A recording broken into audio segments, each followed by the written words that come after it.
Good evening, and welcome to another edition of The Fan Cave, brought to you by DSPN Entertainment. I'm your host, Derrick Baker. Since its emergence in 2011, one-week fantasy leagues have swept the nation in popularity. Sites like FanDuel and DraftKings, which started out as simple ways to win money involving America's favorite sport, has now progressed into a billion-dollar corporation, with other companies such as Major League Baseball and Walt Disney Corporations looking to become investors.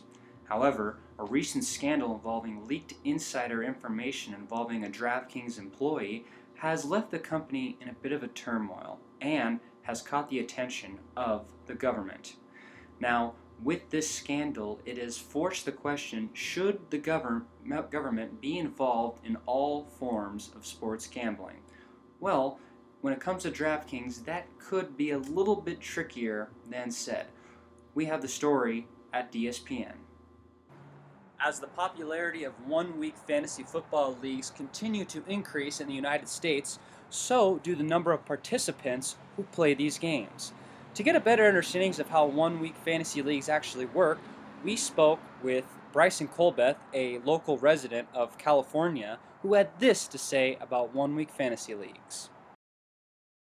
Because I play fantasy football and I put in the necessary research, that I do have somewhat of a competitive edge. This is what separates one-week fantasy league from any other kind of sports gambling. It's a game of skill, not chance. So the difference between skill and chance is what technically deems one-week fantasy leagues legal to select states and not associated with sports gambling. However, what's the difference between betting on the single outcome of a game rather than picking individual players to try to have the best fantasy week? I mean, one could argue that it does take a little bit of skill to pick the right team in terms of sports gambling. If someone were to make a bet on the outcome of football games, they would pick Team A or Team B. Even if they had no prior knowledge of football, they would still have a chance to win the bet.